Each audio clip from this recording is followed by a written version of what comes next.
मेरे खिलाफ मेरी अपनी पार्टी ने साजिश की और 2018 में मुझे यहां से सूबाई असेंबली का मेंबर हरवाया। किसने? पीटीआई ने। बरमला कह रहा हूं और खान को भी कहा है, आज पंजाब की यह कैफियत ना होती अगर शाह महमूद यहां से एमपीए होता। 217 वालों जागो, जागो। मुझे क्या फर्क पड़ा, मैं तो वजीर खारजा बन गया। तुम्हें फर्क पड़ा, तुम्हें फर्क पड़ा, मुल्तान को फर्क पड़ा, जनूबी पंजाब को फर्क पड़ा।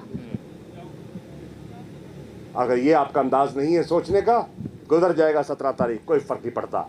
मुझे लोगों ने कहा मत लड़ाओ जैन को, वाइस चेयरमैन का बेटा हार गया, बड़ी बेइज्जती होगी। मैंने कहा नहीं, कुछ जंगें होती हैं जो लड़ी जाती हैं सिर्फ जीत के लिए नहीं। जब 72 का काफिला लेकर गया था जीतने के लिए नहीं गया था।